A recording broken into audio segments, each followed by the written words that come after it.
Hey everyone, today I came across a story that honestly left me feeling incredibly frustrated and heartbroken. It's about a brother who destroyed his sibling's life, then turned around and slept with his wife, only to make matters worse by asking for help once everything fell apart.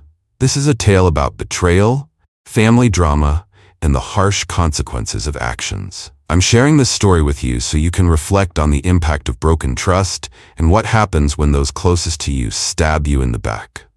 So let's dive into this dramatic journey together. For years, my brother Chris made my life a living hell, but when everything fell apart for him, he came crawling to me for help, hoping I'd bail him out. Our parents disowned him, and I inherited $2 million from them.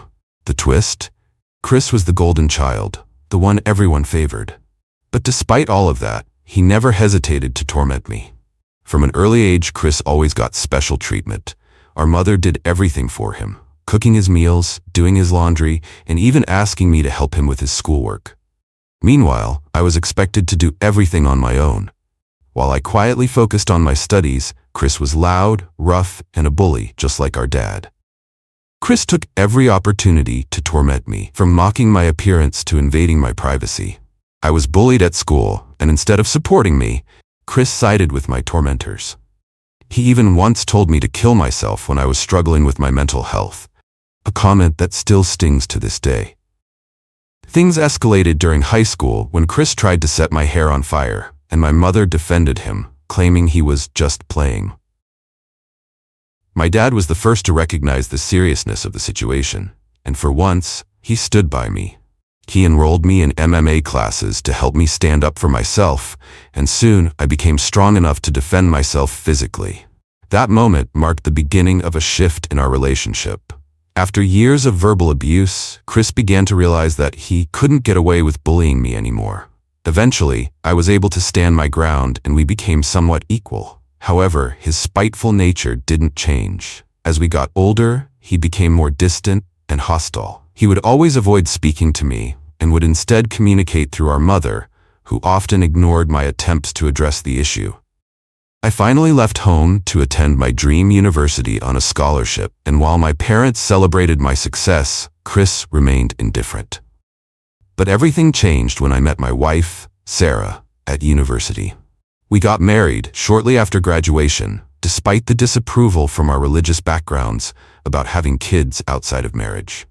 But my world came crashing down when I discovered that Sarah had been unfaithful, not once, but twice. The second affair, with none other than Chris, shattered me. My brother had slept with my wife, and I had no idea. When Sarah revealed she wasn't sure if our child was mine, I felt sick to my stomach. It wasn't just the betrayal. It was the fact that I had raised a child who might not even be mine. After confronting Sarah, I found out the truth. She had been having a long-term affair with Chris, and when she found out she was pregnant, she wasn't sure who the father was. Despite everything, she chose to stay with me, hoping things would work out. But how could I stay with someone who betrayed me in the worst possible way? I filed for divorce, but the pain didn't end there. It turned out that Chris was indeed the father of the child I had been raising. The news was a crushing blow, but I decided to stay strong. I cut all ties with Sarah and chose not to visit the child, as I couldn't bear the sight of him.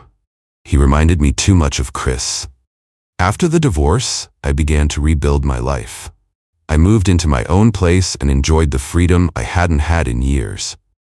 But that peace was soon disrupted when my father told me he was considering changing his will to cut Chris out of his inheritance. Chris had tried to reach out to me, begging for help with his finances. But after everything he had done, I refused to help him. Chris cried, begging for forgiveness and telling me how everyone had turned their backs on him. But it didn't matter. I was done with him. I reminded him that he had no one to blame but himself for the mess he had created. In the end, my dad followed through with his decision to leave everything to me. Chris tried to defend his actions, but my father made it clear that his betrayal was unforgivable.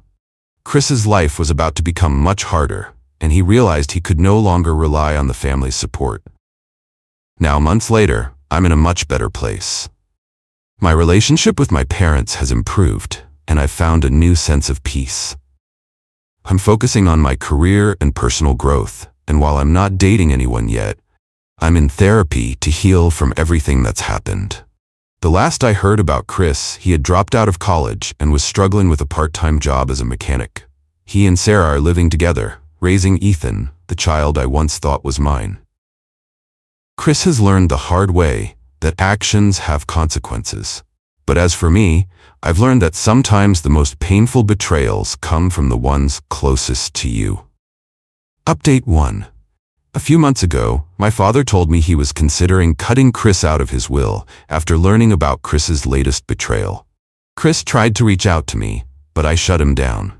My dad and I have been spending more time together, and our relationship is stronger than ever. I'm finally free from the toxic family dynamic I've endured for so long. Update 2. After speaking to my mother, she admitted that she was the one who told Chris about my father's decision to change his will. This caused even more tension in the family. My dad made it clear that if she ever spoke to Chris again, their marriage would be over. My mother hasn't reached out to Chris since, and things between my parents are more stable. Update 3. It's been 5 months since the last update. I'm doing well, both personally and professionally. My dad and I now enjoy golfing together on weekends, and things with my mom have improved, though we never discuss Chris. As for Chris, he's living with Sarah, and I've heard he's struggling to make ends meet. I don't feel any need to reach out. I'm focusing on myself, and for the first time in years, I feel at peace. Dow's thoughts. This story really hit me hard. It's crazy how family dynamics can get so twisted, and how someone you've loved and trusted can betray you in such a brutal way. Chris had every opportunity in life, but instead of using it for good, he chose to destroy relationships and trust. But what I admire most is how Dow took control of his life after everything. He chose to walk away and rebuild, which is a tough decision that I think many of us can relate to.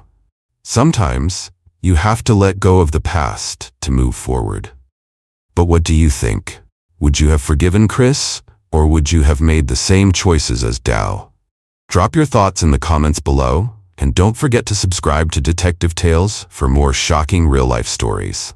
Thanks for watching, and stay tuned for more.